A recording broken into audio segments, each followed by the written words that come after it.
The net yesterday was really good. Really, really good. There's a lot of things that was said. One, I mean, I think something that I've been thinking about from the net was just the concept of betrayal actually being the real negative space. And I'm thinking about the relationship between um, betrayal and then the other side of the theme, which is unknown, and that's like the friendship aspect and the risk and the unknown nature of actually being someone's friend, because there's that time component to friendship, you know? Um, like the question of, being friends with someone up until you die. Does that make them actually your friend? Is something that I've been thinking about. I also just thinking about the fact that you can't know the full stakes of your life, and ironically it can only be known until you're dead, and then you personally can't know it. um how that relates to knowledge in the midst of your life, since you're not able to actually know your stakes concretely. You're only able to really know like that one side of the stakes in a more concrete way, which is like the limit, the betrayal side. Which I think, Kant, Hegel, Lacan, psychoanalysis are all focused on negativity, because that's the one side of the stakes that you're actually able to know in a way, or know more so while you're alive about your own life. It's the negativity side of the stakes, and that's something that you could demarcate much easier. So it makes sense that they're so focused on that. Um, so yeah, that's kind of the stuff that I've been thinking about. It reminds me a little bit of what I was talking with Sweeney about in the last class I was having last week. Because he was talking about these issues of competing goods.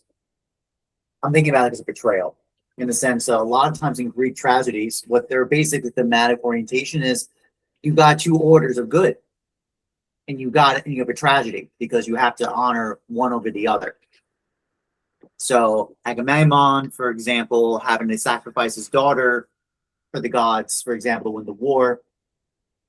So there's like plenty of examples I can think of. There's other ones. I forgot which play it was, but it was Martha Nussbaum talked about it, where it was a woman who gave her child who was under persecution to a best friend, and then when she came back from escaping, found out the best friend immediately sacrificed, like gave away the kid to save their butt. And she commented how, in a state of almost, she said, I cannot trust anyone. I've been cast out from the social order. Basically, I'm paraphrasing the social orders. That I've been betrayed.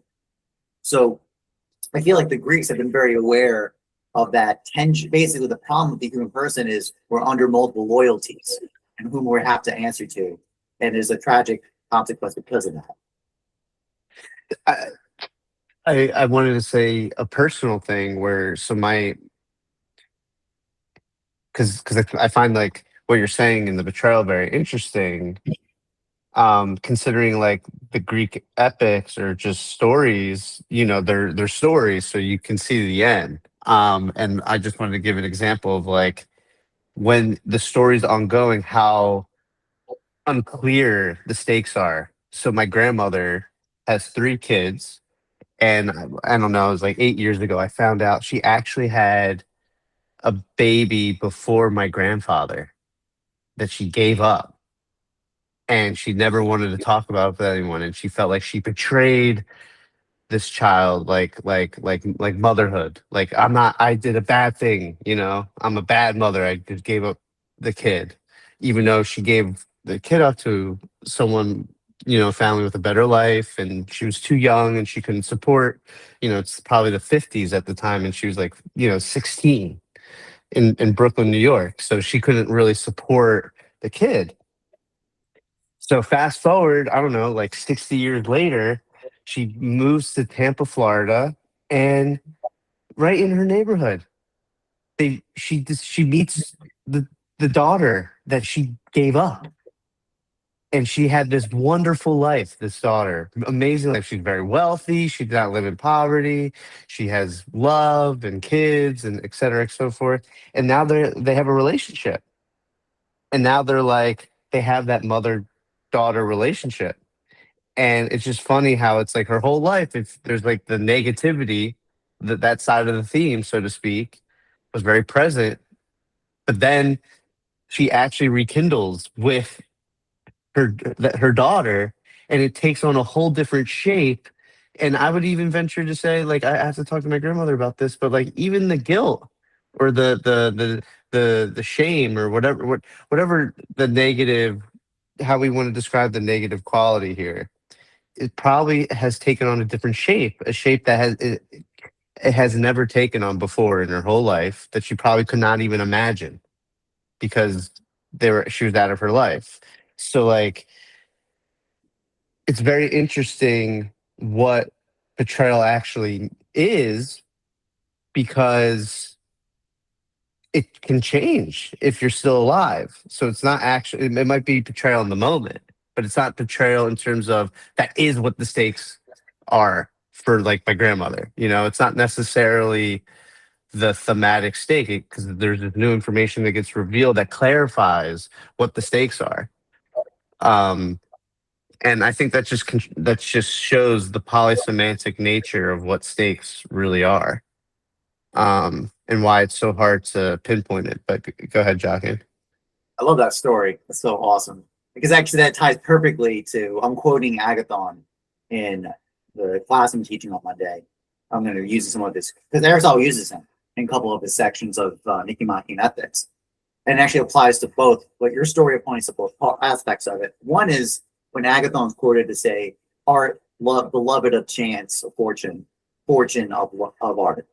So what that means is that relationship of the contingent with artistic practice, right? And storytelling and things like that. And I just think that, and literally the mode of fortune is meant to be, when Aristotle says it's accidental, he means it comes along with it. So you have to have in fortune something choice, proaesis, and it needs to be for the sake of something. So your grandmother, right, both in terms of decision of giving away her daughter, her child, for adoption, and then going to Florida.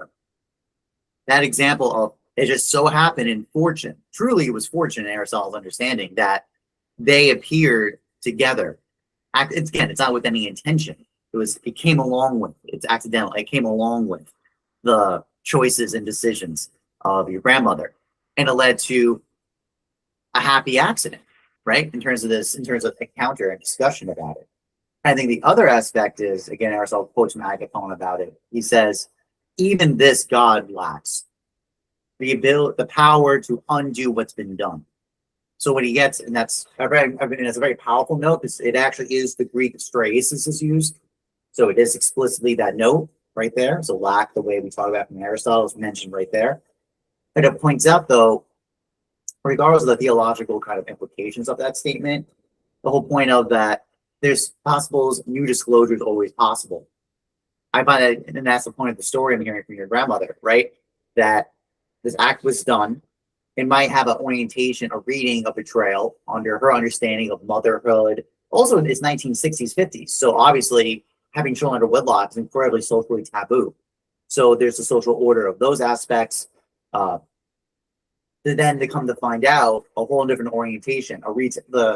This is when we talk about the beautiful, is this kind of always opportunity for the retelling. That in the last note, the whole composition changes. All the melody and harmony shown before, it seemed disordered, becomes ordered.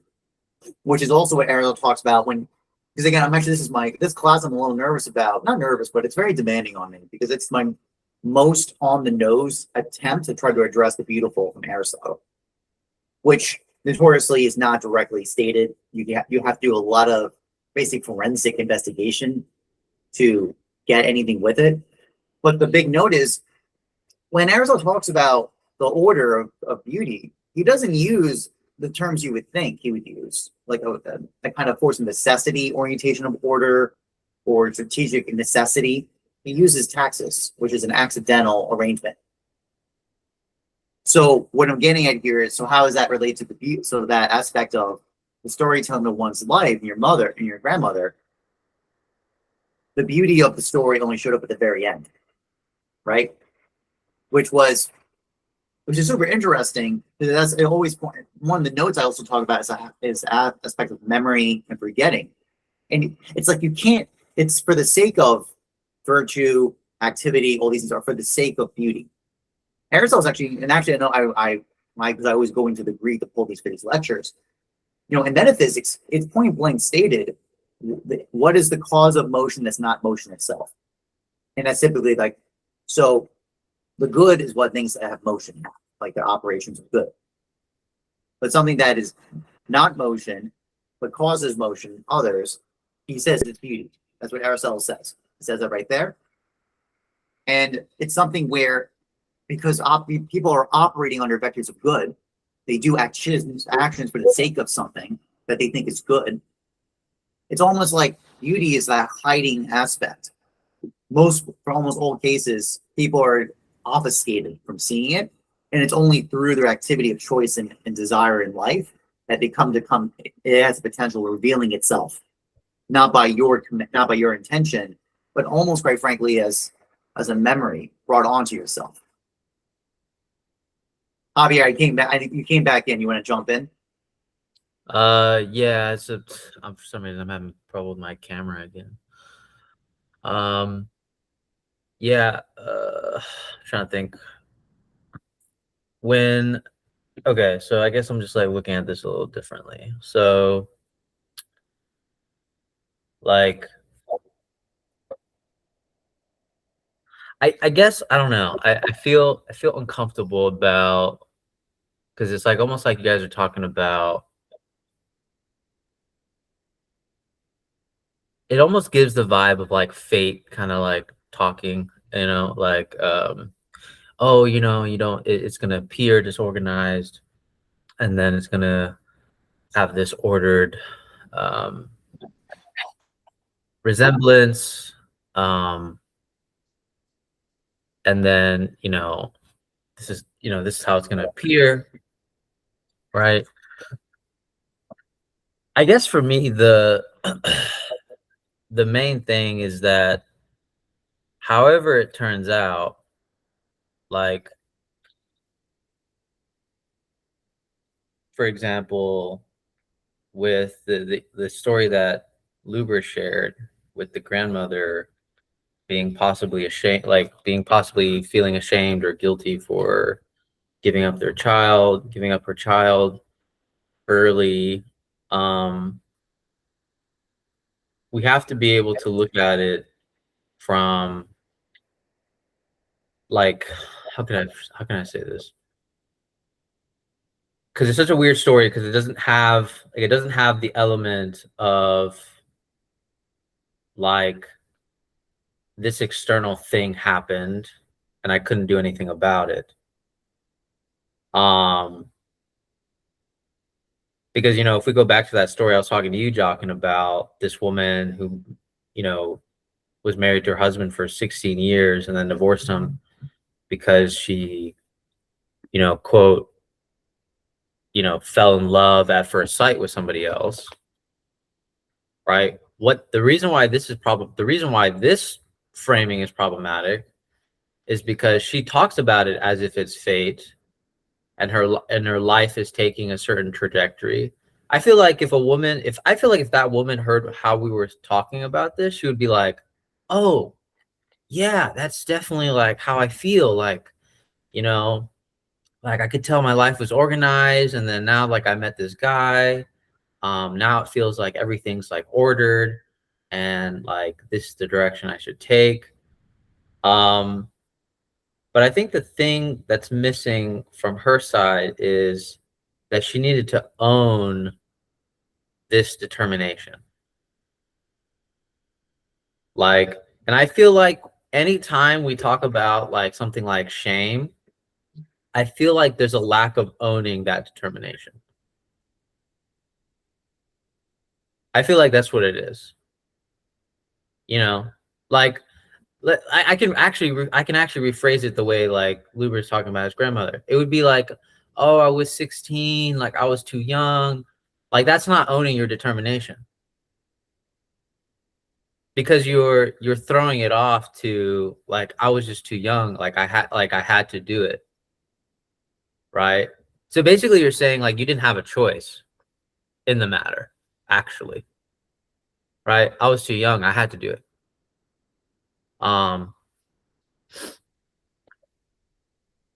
So, and I feel the same thing with the lady that divorced her husband, where she's talking about how she fell in love at first sight, and then she's talking about how it's like this body element is just driving her.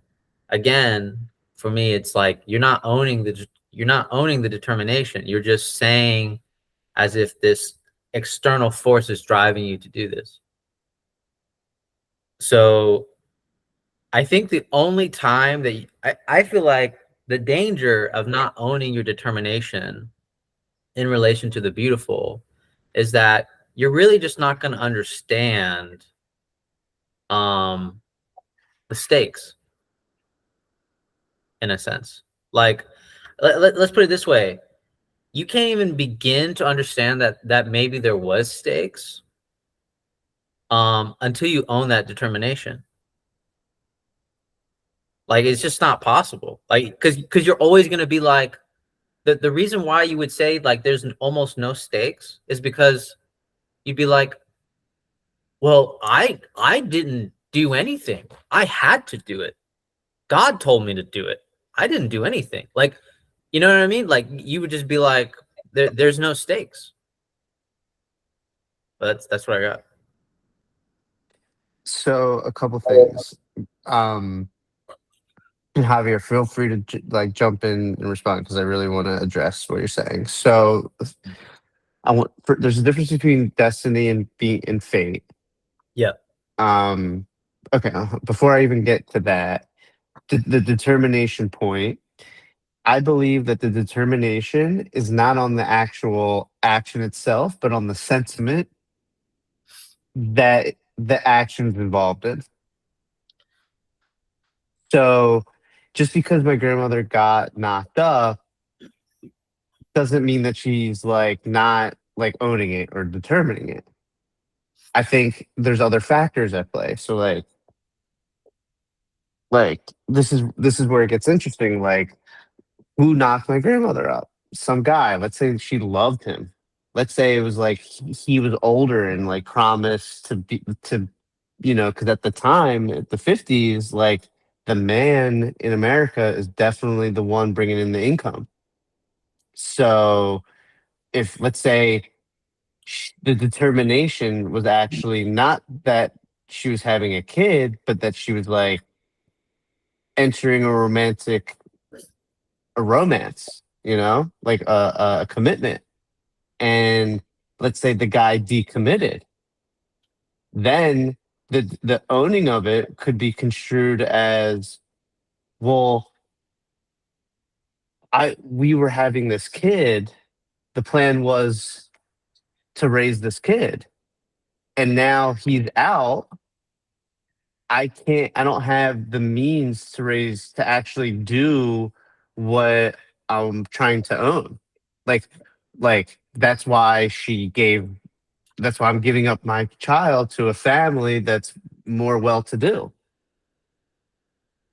So like the question that I have about determination is determination about what? Because I don't think it's just the action itself that you can use the logic that you were using for. I think it's I don't know. I don't see, like, to me that's just like switching. You're just like switching the content. Like because but it's like the all content. all I hear is like you're like it's just this part of because what you're taking away of possibly owning that choice. But what if the choice?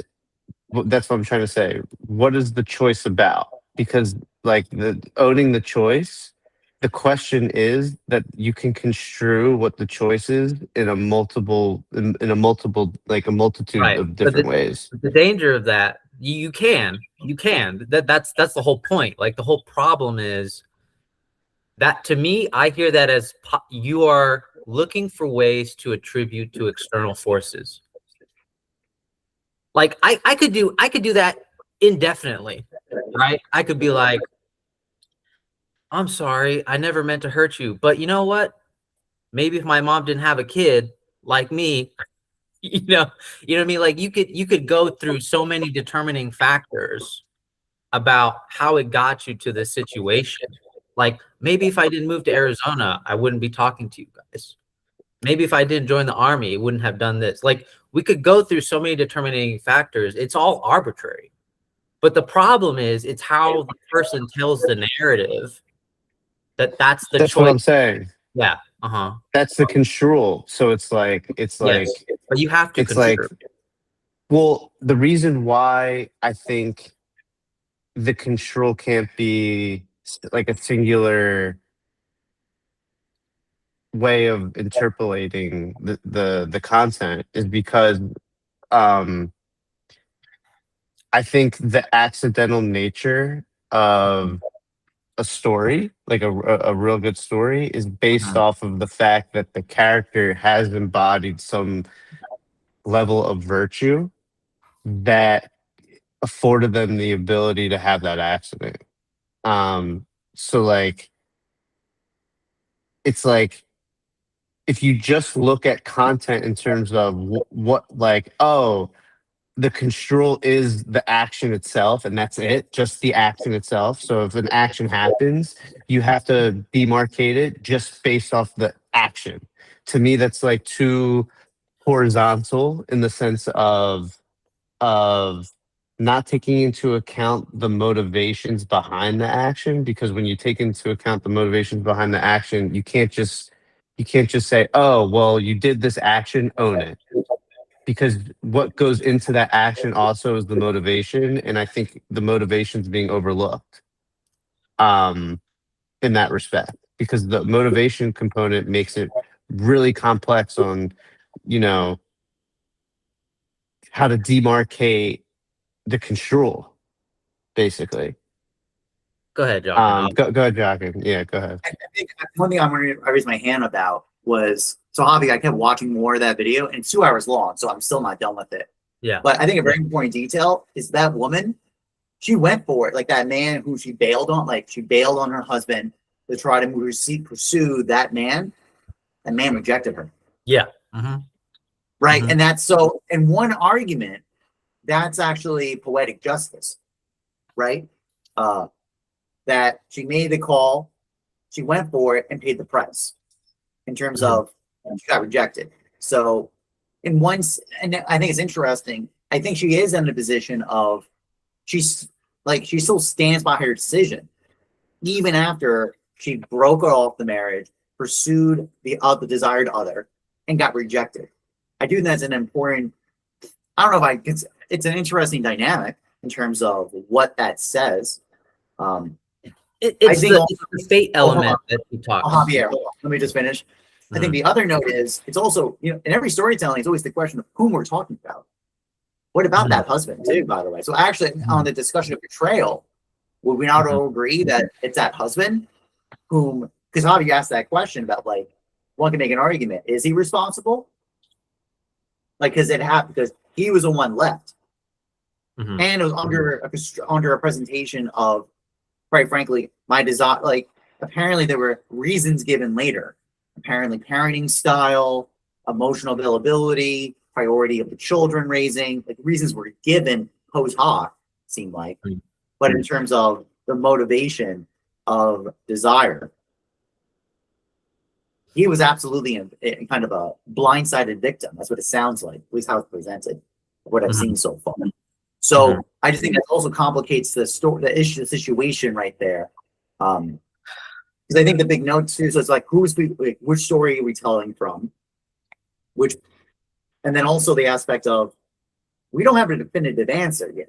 And that's kind of what Luber's original point was, that You're not going to get the full answer until death. That's when you get the full answer of someone's life. I know, but that still prevents people from owning the determinations. Like, it just keeps us in an arbitrary contingency the whole time until death happens. Like, that's just not, I just don't find that useful. That's the destiny fate part that I want to get into, because it's not arbitrary contingency. It's just a different mode of heuristic. I'm thinking from the subject's point of view.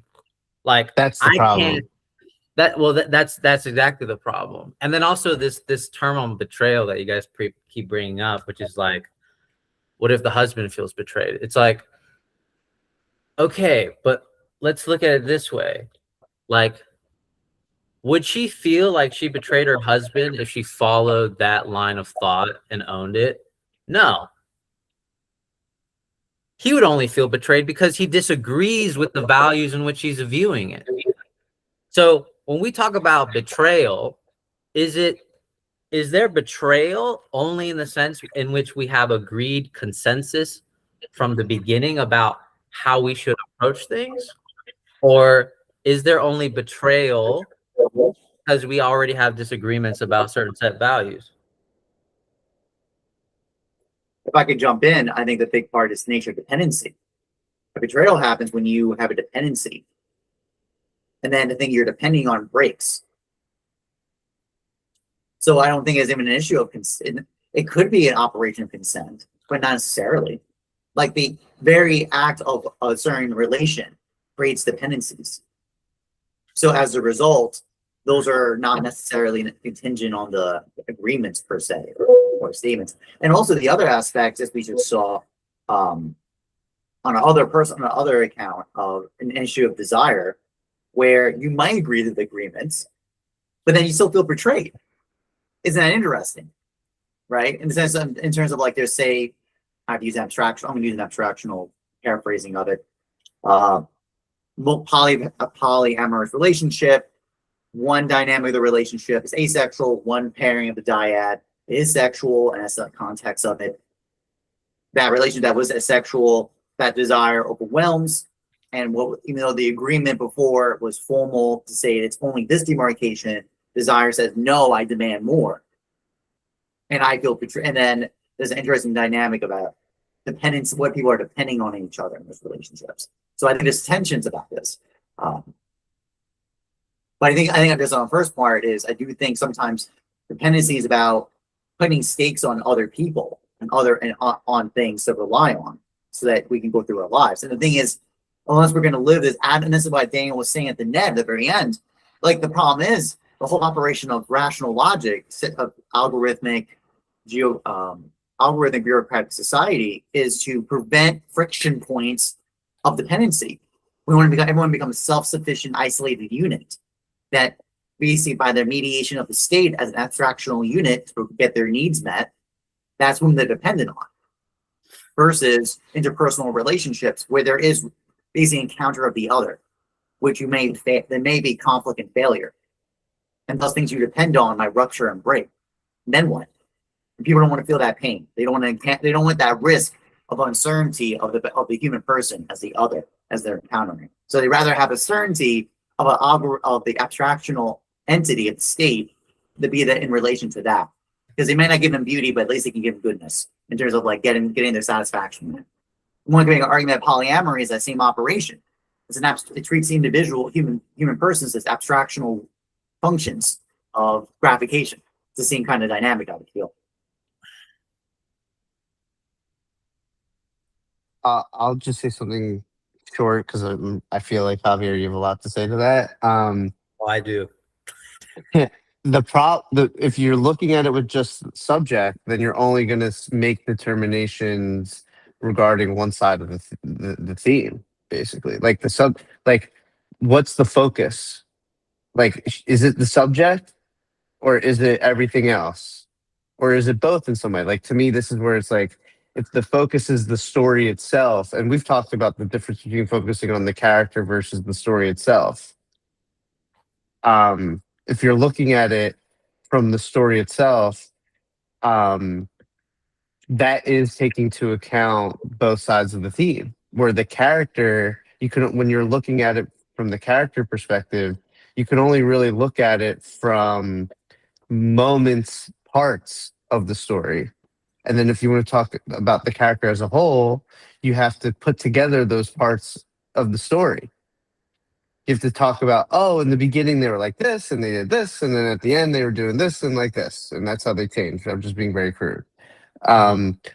Otherwise, it's like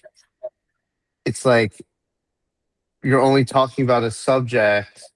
It's like, oh, the determination. This is what I think the determination is right now, based off of this part. It's not Like arbitrary. It's not arbitrary. It's where the person feels guilt or shame. It's not arbitrary at all. So I don't look at it like it's this multiplicity. The signpost is wherever you post feel shame or guilt, because that's a disowning of your desire right there.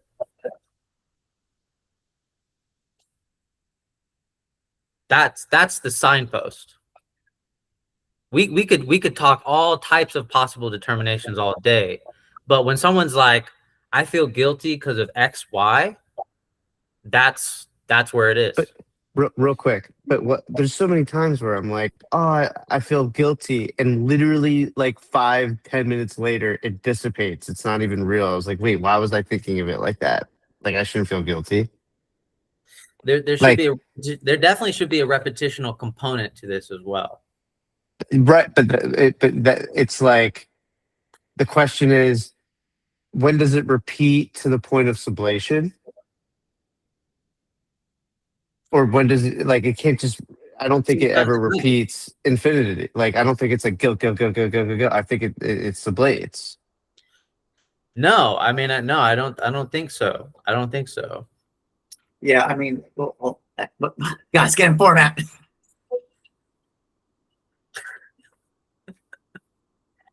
All right, fuck it. I mean, I'll jump in. No, because the issue is, and to be fair with Javier, here's the catch. I think what you're right about, Javier, if you don't take responsibility for the recursive loops of guilt or shame, you get trapped. You get trapped in a recursive loop of just doing the same thing over and over again. Because your staff, and this, I feel like it's the big takeaway. Isn't it the big takeaway from psychoanalysis and therapy that if you don't address this, you're captured. You're captured by basically by almost an emotive loop, or an emotional loop, or traumatic loop, whatever you want to call it, where you're just going to keep doing the same thing with different people. Because in reality, you're not treating the individuals in front of you as actual human beings. You're just reliving a virtual loop of their traumatic pattern that you're disavowing your desire in some way. Is that, you not agree with that? Yeah, I agree with that. Okay. So when we not say that, like, that issue of the catch of when one doesn't take responsibility for the desire and articulate it in a manner, then you get, if you're just ignorant of it, you just get, that's your fate. You don't have destiny, you just have fate. Your fate is to keep, because it's being acted upon, right? It's attached then upon you, that you just get caught in this loop, and you think you're being rational and you think you're operating with intention, but in reality something's driving you. You're not, which is Daniel's note about ideas. Ideas drive you, especially if you're not aware of it. Okay, good. Luber, go. Yeah, I mean, I think you just touched the destiny fate distinction well. I basically, it's like if my grandmother didn't feel guilt or whatever the negativity is, would she have taken responsibility in such a way that she wanted to? So I have another aunt that lives in Tampa. That's why she bought like she got a place in Tampa. Like because she didn't, for most of their life, they weren't close to each other. So she wanted to be close to her daughter. So it's like, I wonder the connection, I wonder, oh, I feel guilty when I was 16, 55 years later or whatever it is. It's like, I can afford to move to Tampa and be closer with my daughter, who I didn't see as much as like my mom. Like she would see my mom all the time. So like I just think that's the virtuous component to it, where it's like there is actual ownership. Because here's my problem: if everybody would do what you say, then there would be there would be no mistakes. There would be no emotional response to the mistakes, and that in return, how do you change and become and grow? Like if it's like, oh, every action I do, I just got to own it. I think that's too like almost like Kant. It's like it doesn't matter what I do, I have to own it. I think the responsibility component is like owning the feelings and the after the fact, owning your emotions and orientation in such a way. And this is where virtue comes in, because I do think like there's a certain response to doing something wrong that warrants the accidental possibility of redemption, of some kind of closure or coming together or something beautiful happening. So that's why I was just trying to say it's a little like myopic in a way to like just put the determination alone on the action and not so much on the motivation and therefore the response to the action as well. Because I think like the initial motivation before she even did anything has a connection to the response to the action at like after the fact. Like they're deeply connected, because it's like maybe she loved this guy and she thought, oh my God, this is going to be a family. And then the guy bailed. The guy betrayed her. And then out of betrayal, she had to do a really hard thing and give up her own child. And it's like someone could say, no, you own it. Just keep the child. But at the same time, if you just keep the child, it might cut off the ability to actually develop and cultivate a certain kind of character that might actually impede her ability to be with the beautiful, essentially. Like, I don't think the beautiful needs to take, like, last thing, it's like, I don't think the beautiful needs to, every action you do, you just got to own it, because I think that would be a lame story. Because most stories start off with doing an action and then not owning it to a certain extent, but how they respond to it is owning it. You know, like I'm like watching Four Year Old Virgin for what I'm writing right now. It's like he is owning being a virgin, even though he's not actually like having sex right away. You know, he's everything that he's doing is a response to, in some way or shape, owning the guilt or shame or whatever the negative feelings Steve Carell's having about having sex. Like if he just owned it right away, there wouldn't be a movie. You know what I mean? But yeah, I'll pass it off. I think I think it is supposed to be a lame story. I think the reason why I say this is because to me, a good story is always the in the context of the good, because like we're trying to reach ethical ethical virtue here, right? But if you're looking at like a good story is when someone goes from the good to the beautiful, then fundamentally we have to reach some kind of lame story. But I think what's interesting about that lame story is this is what's interesting, right? Usually when people look at let's put it this way.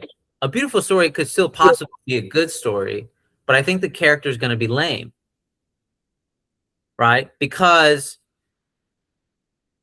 it's all about what's happening around them, right? So like from the position of the beautiful, crazy shit's happening. Crazy stuff is happening, right? And yet they're responding in the most like unanticipated way that is surprising, right? That's what would make a good story. But with like a good character, or like with like a character of the good, for example, I look at it like, oh, they're gonna react this way, and it's gonna be fucking, it's gonna be hilarious. Like they're gonna do this thing because like this is how they behave. It's gonna be very predictable how they behave, but like the situation is gonna drive them into a certain like incidents, right, where they have to deal with something. And so like that's how people also get interested in the story, where they're like, oh, this character is definitely gonna react this way, and like that's what keeps them watching, because they're like, they understand the character's motivations. But also, I have to correct you here, Luber, because I never said action. Okay. You said that I'm saying action, and you're saying that I'm not talking about motivation. But I don't look at any of those two things separately. So in my mind, when I'm telling you this, I'm not talking about them separately. So every like thing that you brought up about, but that's too myopic. That's not how I look at it. Like, I just look at it from the position of, however we want to call it, whatever initiates the guilt or the shame is where determining should happen. But of course, that doesn't make a good story. But here's the thing. Yes, development makes a good story, but from the position of the beautiful, it has to be a kind of like lame story, but it's only a lame character in a sense. Because I guess I'm looking at it from the Buddhist point of view, right? It's like, now the point of your position is to go back, to return, and to help other people own their determinations, which is why it's not a bad story at the end of the day. But you are a lame character, because what you're doing is you are being the person that's initiating their desire to own their determinations. Javier, what you remind me of is your example from Lord of the Rings, of Sam versus Frodo. Frodo is the character of the good, right? And goes through the process of development, suffering, acting like going through processes, while Sam is there the whole time, and in fact is what allows Frodo to complete the journey, to complete the story. But he's actually no one pays attention to him. It's just like opposite. It's just like, nope, you're out. Most people's gaze is on Frodo. Realize, but Sam was there the whole time, and he was essential for Frodo to actually complete the story. So I find that interesting. That reminded me of what you're saying there. Which also, by the way, relates to the close Nicomachean Ethics has a comment about basically the individual who is of beauty, who's a lover of beauty, loves beauty. He doesn't need the law, because he's of the beautiful. He doesn't need the law. But for everyone else, and the problem, and Aristotle says, the problem is most of us are not actually for the beautiful. Most of us are not. So we need the law. We need a law that tells us how to be good, to desire beauty and to hate and hate shame. Like that's what Aristotle says at the end. So the point is that in this analogy, basically, anyone like Frodo needs the law, tell them what to do and orient their lives, right? For Sam and others of the friends of the beautiful, you don't need the law because you're already beyond the law. You abide in the law and you're going beyond it. Which also relates to a note about the whole idea is that the man who has greatness of soul, and it was interesting as Aristotle notes that it's about honor. Like that's the object of which greatness of soul is about, honor, because it's the highest good that a polis can give you, right? A community can give you is honor. But what's interesting is, it's like, what's going on here then? If virtue is for the sake of the beautiful, but yet this particular virtue of the greatness of soul is for good, is the object of the good, honor.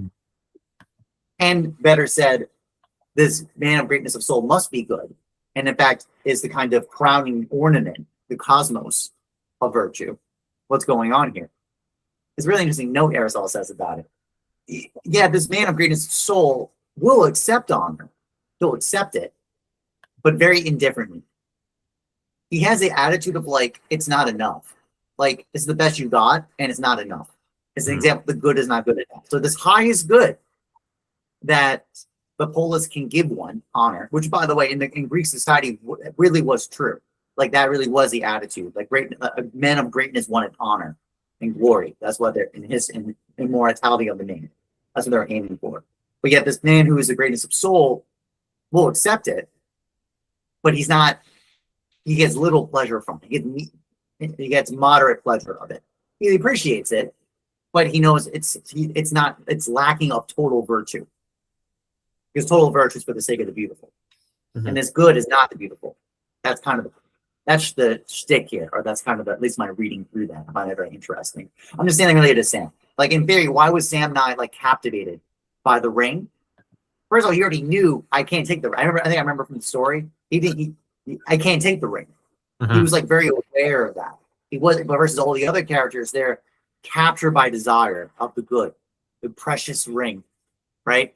So Sam already can catch something about that, and even through the whole process, he's kind of like he's not really like, remember correctly, he's not exactly that. He accepts the honors that happen after the journey, but he's not exactly like you don't see him going any major character change happen because of that, because of good fortune, for example. So I'm just trying to draw these images of like how is really Sam not only a friend of the beautiful, the way we're talking about this character of the beautiful, very much in this relationship with the greatest soul and moral nobility. It was a good point, Javier. So a couple things. Do you think Sam was born that way? Or do you think there was a story that Sam became that way? My guess is there was a story that Sam became that way. What happened after the story of Frodo? Like he goes off to heaven or whatever it's called. It's like he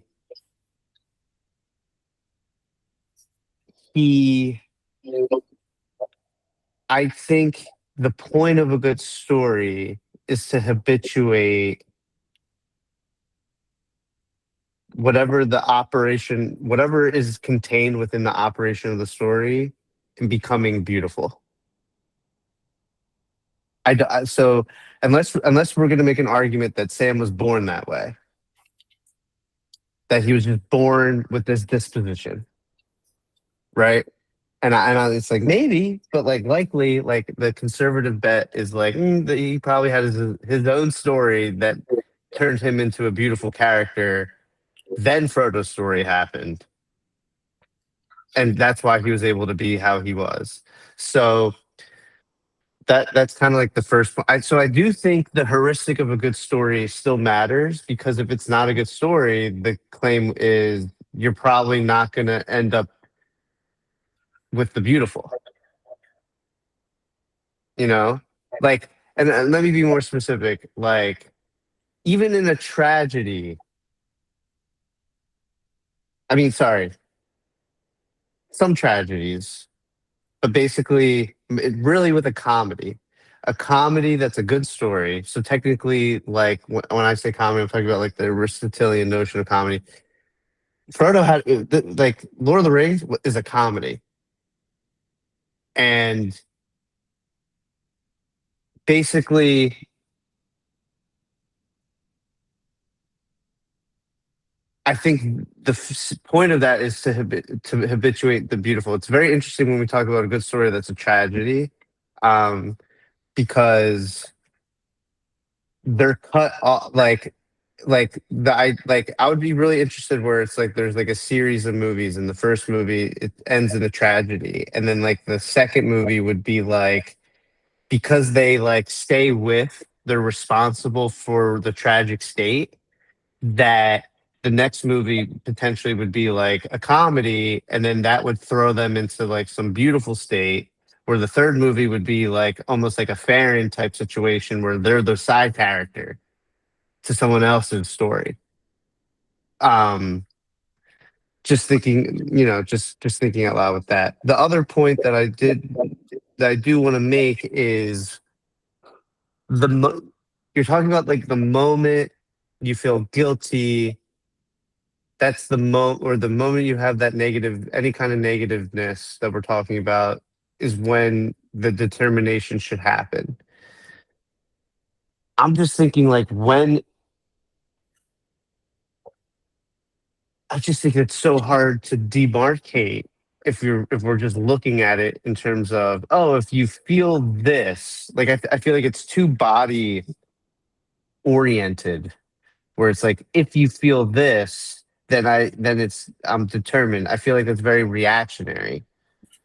Um, that's why I'm thinking like the reference, and I'm just again thinking like the reference being Dasein.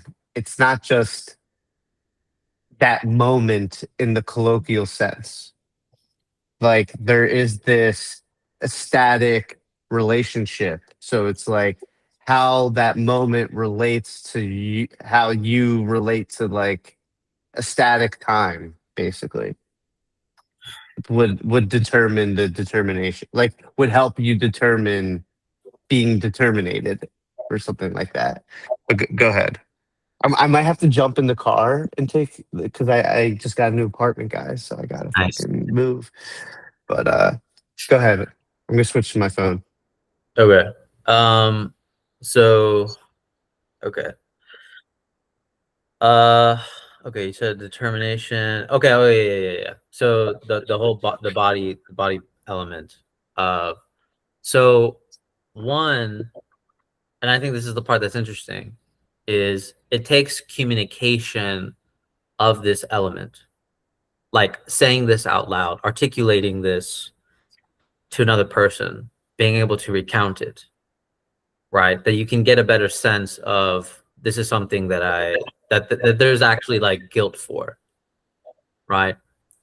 Because if you don't have articulation for it, like I think people could tell me, yeah, I feel guilty for a lot of things. But the issue is it lacks articulation. You feel guilty about what? About how? About why? About who? It takes this articulation. And the reason why it takes this articulation is because now you're able to paint the trajectory through articulation about what needed to be understood as owned. Because if you don't articulate it, then you don't understand. Then you don't understand. You don't understand why you felt this way. Why you even begin to feel this way. I mean, I hear people say all the time, "What's the point of therapy?" And they'll say something like, "Isn't the point of therapy just to move on?" That's the risk if we just use shame or guilt as a signifier for moving on. Okay, I own my determination, moving on. It's like, no. It deserves a full articulation before you own it. And the reason why it deserves a full articulation is because you need to understand how you are depicting this story, how you are painting this story. And I think that's a very crucial point of the whole process. It's how you are articulating it. Because how you articulate the story is the very choices you choose themselves. It's the very proof of the choices you are making. Like when Daniel made the example of, oh my God, I totally forgot it. He said it yesterday at the net. He gave this example of, oh my God. Anyways, I can't remember the example now.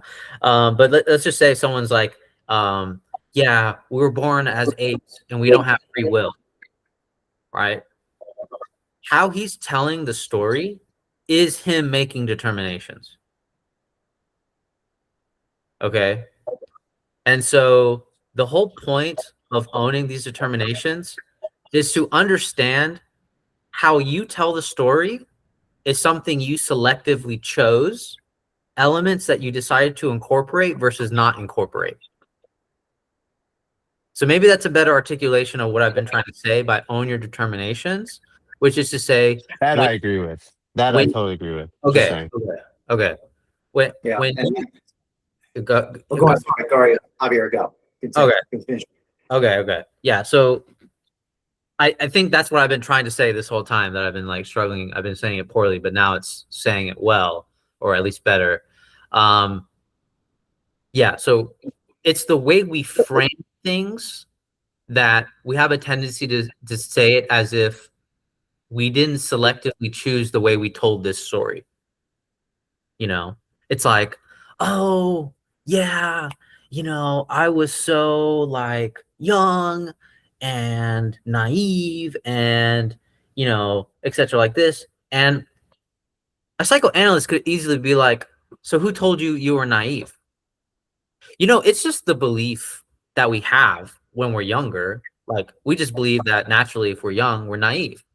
Or if we're 16, that we can't take care of a child. Well, that's interesting, because historically, from a historical point of view, there's a lot of proof from the past of women being younger than the age that we already approve of in the States, of having children and taking care of them. So that's interesting, right? But this is just to use an historical point to say, we are buying into determinations and framing things in certain ways in which we tell our story. And that's fundamentally what I mean by owning your determinations. Is you chose to say something in a certain way, and you're not owning it. Because if we go back to the Mimi example of the YouTube, she would say, oh, she uses astrology signs. I remember you hearing that, right, Jockin? Like, she like said it to her like ex-husband. She's like, oh, you're a Taurus, like you're very loyal. And like, I'm a whatever. And so like, I'm more like on contingency, and I don't believe in forever. Right. And so it's the way she frames this story that already kind of determines the narrative and path that she's taking.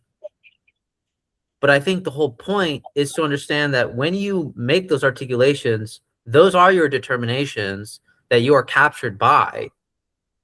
And I think something like the beautiful is when you understand that you cannot be afforded to be like, I guess I would put it this way. Actually, this would need a lot of workshopping. So Luber, feel free to jump in. But when I think something comedic would be like, when you understand in a kind of humorous way that you made ridiculous determinations about how you told the story. And then I think maybe a tragedy is when you realize you made these determinations, but it couldn't have been helped anyways. Maybe it wouldn't have changed anything. That's pretty damn good. But go ahead, Jockin. I have definitely thoughts on that. But go ahead. I'll go after. I mean, the note here is based kind of factuality. Why this, not that? Mm-hmm, right? Mm-hmm, and that leads exactly to the note I said about memory. That's all the aspect too. Part of the whole process here is like what memories get.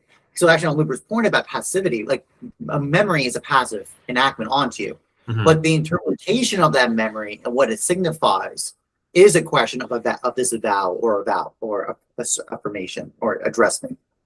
Because you can say you get that memory, then why this memory now? Why here? Right? And what does this mean? Like, kind of, what does this signify? It could be a multiplicity of interpretations, which is also what I'm hearing from you in terms of why those concepts, or why the framing? Why not another one? For example, even on the example with Luber's grandmother. Luber, I apologize, but I'm gonna be a little crass here, but for the sake of demonstration, she could have said, "I don't want to be seen as a slut." I'm just saying, in terms of. But you notice that being, and then you can ask that line of question: why would you think that? You see, and that leads to another articulation of a determination, right there. So, but I think it's more. I think the more interesting part is there is this aspect, kind of that Agathon quote about art loving chance, chance loving art, or fortune, better said. The reason why Aristotle makes an distinction between fortune and chance, there is a difference. Basically, touche and basically automaton, basically, is that only things that have choice and activity of logos have fortune. Aristotle's distinctions about that. So because we're animals with logos, we're activity with logos, we participate with that quality of fortune in a way differently than other aspects of nature. I think that's because what it leads to then is that because normally when we use logos, we're thinking about rationality, intention, systematic, prefigured thought with prediction. But this notion of fortune that Aristotle's bringing in is say, wait a minute, even these actions of intention for the sake of, you're doing something for an intention of a good, something may come along with it, alongside, accidentally, that completely change, either actually, and that's the whole point about Agathon's line, techne, which is an activation of logos, loves fortune because it seizes opportunity. It allows things to come to be that wouldn't be possible otherwise. I find that very interesting in terms of, so it's not just about a subject with intentionality operating with a logic and a clear line of vector of what they're aiming for. It's this aspect of I think storytelling as well as an intellectual activity where we need bricolage, basically surprise, encounters, things unanticipated that come along the way accidentally and generate something new out of that. I think those are interesting details too. And memory, I'm saying this because memory is an aspect of that. Would you not agree? Because it's an activation acting upon you of the past onto you, which then can drive determination because you're having a memory in a certain moment in a certain way, and then it can affect you and make decisions based on that. But you're absolutely right about this. Like, and when you're throwing symbolic, and that's the thing. Like, I want to keep pushing back on this issue. I think commonly the big problem of the good is that you get captured by different vectors of good. And this is what causes tragedy. And one can make an argument that's comedy too. These are that you have different characters are stuck in contingents and stuck in between two kinds of goods or two situations of good operated through. And they have to mediate through that. Comedy typically is when there's a misfortune or a shenanigans about it, but they end out okay, they end out better in the end, right? But in tragedy, in that encounter, there's a failure. There's a falling down or breakage.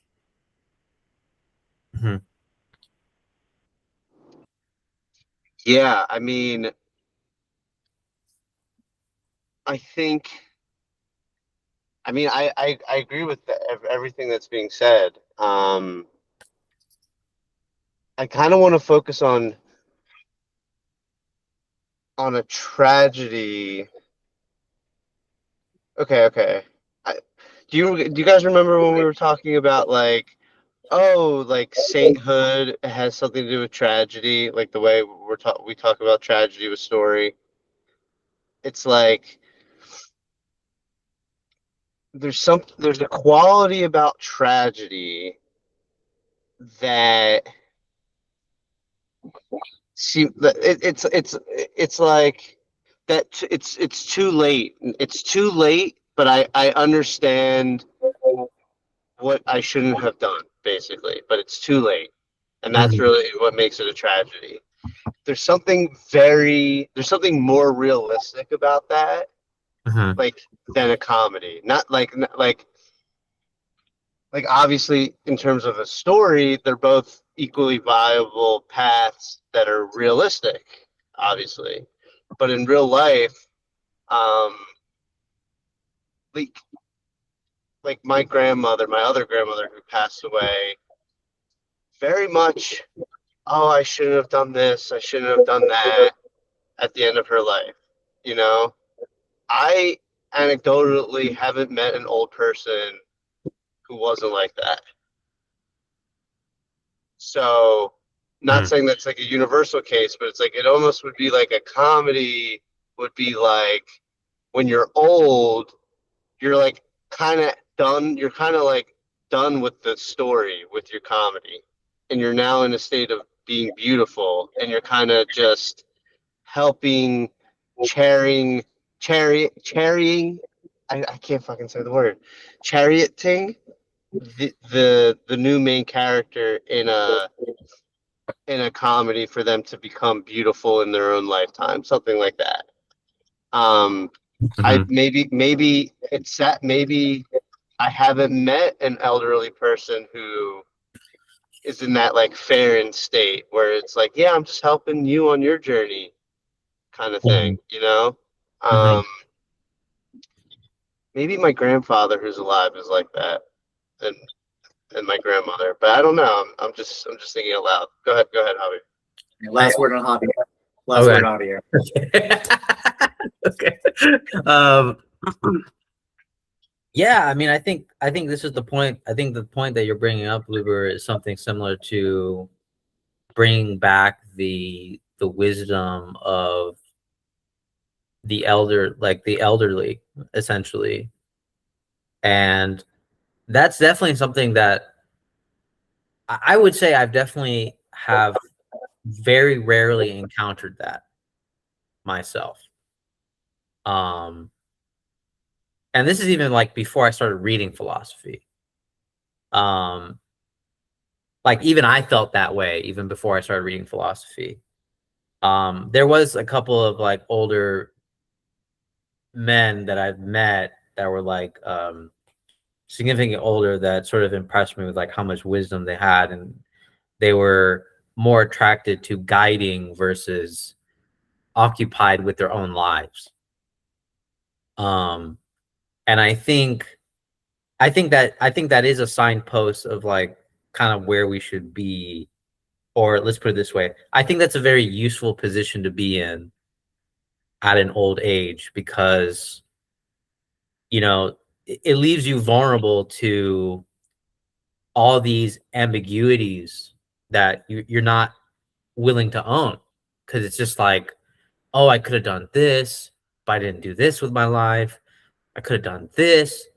If you're too busy doing that, you can't help anybody. And then on top of that, you can't give anybody any wisdom, because you yourself are not giving anything, because you haven't settled things down. And I think the whole point, if anything, whether there's a tragedy or there's a comedy to it, if you own this, the way that you articulate things, you do gain some type of wisdom, because the way you articulate things points to the error in which you articulated things previously. And I feel like there's something very helpful about that. And you can help people. You know, you're going to see repetitions about how people talk about things, and you'll be able to, as an elder, and be like, why are you saying it that way? Why are you doing it that way? Why are you thinking that? Like, you know? But yeah, go ahead, Jockin. No, that's it. Your last words. Oh, that's we got weird. boys. Thanks, everybody.